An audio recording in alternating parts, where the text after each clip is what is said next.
l'idée de vous raconter depuis un petit moment ma première séance d'hypnose régressive. Puis là, ben, c'est quand même quelque chose que j'attendais avec un certain trac, on va dire, hein, une certaine nervosité. Parce que là, je savais pas à quoi m'attendre vraiment. Je savais qu'on pouvait accéder à de l'information, mais quel type d'expérience comme telle je pouvais m'attendre. J'avais vu, là, puis entendu dans les séances sur YouTube là, que des fois les sujets, il pouvait avoir des réactions assez fortes, tout ça, là. Bref, le jour de la séance arrive. Moi, j'avais préparé une petite liste de questions, quelques questions, des choses que je voulais explorer, entre autres le ressenti que j'avais envers un grand-père que j'ai jamais connu, qui est décédé dans les années 50. Puis là, moi, je voulais comprendre c'est quoi ce lien-là que je sentais avec ce grand-père-là, parce que je ressentais comme une présence depuis des années, hein, depuis longtemps. Je cherchais c'était quoi le lien. Puis là, finalement, bon, ben, la séance commence, puis il y a une induction, puis on commence à voyager, à explorer, là. Ça fait que là, ça commence par une scène d'exploration, puis je me retrouve sur un champ de bataille. Ça, c'était la première scène que j'ai accédé. Puis j'étais habillé comme un Romain, si vous voulez, là. J'ai décrit l'armure en détail, puis je voyais là que j'entendais des coups d'épée, tout ça. C'était super réaliste, là. Puis moi, je suis quelqu'un d'assez visuel, puis c'est pas tout le monde d'ailleurs, je veux dire, en passant. Il y en a que c'est plus au niveau des ressentis, des intuitions. Et moi, je suis quelqu'un de très visuel, fait que le visuel était là, tu sais, c'était impressionnant, tu sais, de vivre de l'intérieur, parce que j'avais l'impression d'être dans le corps de cette personne-là, tu sais, puis de, de vivre ça, là, le ressenti, tu ressens même la température ambiante, tu sais, l'environnement. On est capable de décrire l'environnement, tout ça. Ça fait que j'ai accédé à cette scène-là de soldats. Puis après ça, j'ai accédé à l'entrevue. Puis là, ben, c'était rendu au point où il y avait une question par rapport à mon grand-père. Puis c'est là que j'ai accédé à l'entrevue. Parce que notre conscience supérieure nous amène là où on a besoin d'aller pour comprendre, puis aller chercher de l'information. Fait que ma conscience supérieure m'a amené vers l'entrevue. Puis là, j'ai ressenti la présence de mon grand-père. Puis qui était là comme... je ressentais que c'était un guide pour moi. Là, j'ai compris que c'est pour ça que je ressentais sa présence comme ça. Parce qu'il m'accompagne. Il m'accompagne dans ma vie. Puis il me guide. Puis là, ce que j'ai ressenti, c'est beaucoup d'amour. Puis ça, là, ça a été... Écoutez, il y a pas de mots pour décrire ça. Il n'y a pas de mots pour décrire ça. C'est... Ça remplit. Ça remplit, là, d'une façon... Comme moi, dans mon cas, j'avais l'impression que le cœur allait m'exploser. Tellement je recevais de l'amour. Ça, c'est ce qui m'a... tu vois, ça m'a... ça m'a apporté même presque à la limite de l'inconfort physique, là. Parce que tu sens que ton corps, il peut pas en prendre plus. Puis physiquement, là, c'est... Moi, j'avais l'impression, comme je vous disais, que le cœur pouvait m'exploser, là, d'une seconde à l'autre, là, tellement c'était puissant comme ressenti. Puis, bon, je veux pas, là, il y a des émotions qui viennent, hein. Et quand tu vis ça, là, c'est tellement intense, tu t'en rends même pas compte, mais les larmes te coulent, puis t'es en état de, comment je dirais, c'est comme un peu entre un état de choc, émotionnel, positif, là. Puis c'est comme ça, quelque part, tu avais de la difficulté à croire ce que tu étais en train de vivre, là. Parce que tu te dis, mais c'est impossible de ressentir ça. C'est sur Terre, un ressenti d'amour, ça n'a rien à voir avec ça, là. Tu peux avoir aimé quelqu'un ou, tu sais, avoir une rage d'amour pour un enfant. Tu sais, quand tu prends un enfant puis tu sais, t'as un fort ressenti d'amour, c'est incomparable avec ce que moi j'ai vécu, hein. Puis je sais que d'autres l'ont vécu aussi. Fait que ça m'a vraiment là, donné tout un coup d'électrochoc, là. Ça a été merveilleux. Puis là, j'ai ressenti aussi, ben, mon grand-père m'a fait ressentir, puis ça c'est intéressant, puis il y a des personnes qui ont vécu des expériences de mort imminente qui racontent des choses semblables. J'ai ressenti de la peine, mais c'était pas moi qui étais triste, puis c'était pas lui qui était triste. C'est qu'il me faisait ressentir, autrement dit, que il était conscient de la tristesse que sa famille avait ressentie suite à son départ, parce que il a laissé une famille, tu sais, des jeunes enfants, puis une femme seule. Puis c'était quelqu'un qui avait, tu sais, je pense qu'il avait des grandes visions pour sa ferme, puis tout ça, puis en tout cas, c'est ce que j'ai ressenti. J'ai ressenti que, que lui était conscient de la peine que les autres avaient eue. C'était comme une grande peine, mais en même temps, il y avait de la douceur dans tout ça, là, tu sais, moi, je le vivais pas de façon négative, là. C'était correct, c'est de ressentir ça, parce que là, je comprenais. Ce qui me faisait ressentir, ça me permettait de comprendre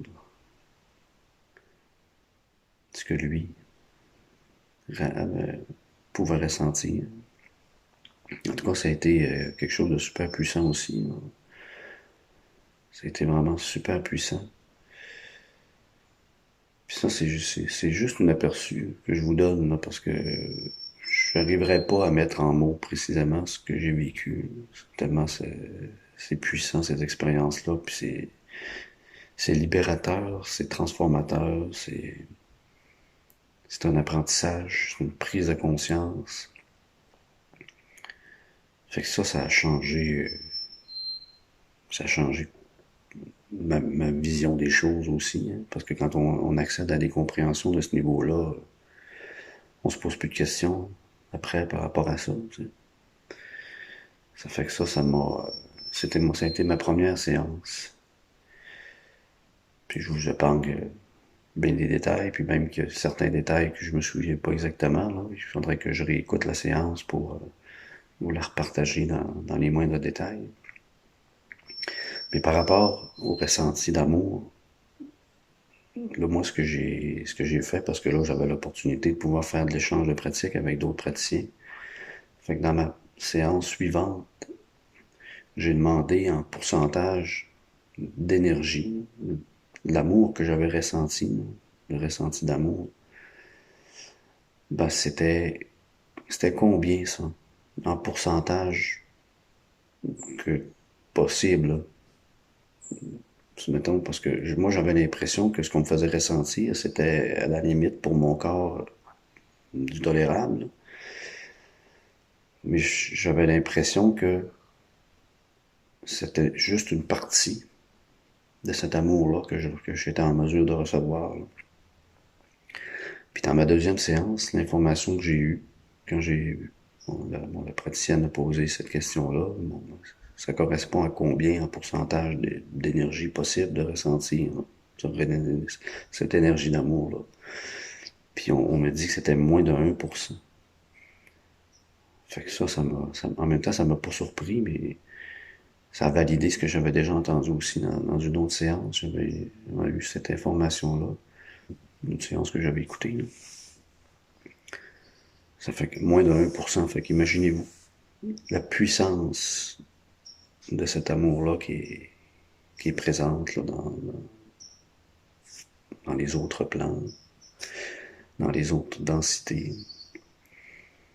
Ça fait que ça, c'est... Fait que, puis à 1%, ce qu'on m'avait dit, c'est que on m'a donné moins de 1% parce que plus que ça, mon corps n'aura pas pu le supporter. Puis je me souviens que la comparaison que j'avais donnée à la praticienne pendant cette séance-là, j'avais dit, c'est comme un four au micro-ondes. Hein. Un four au micro-ondes, c'est de la vibration entre les cellules qui fait que les cellules ou les molécules surchauffent. Hein. C'est une friction qui se produit, qui fait que la nourriture se réchauffe.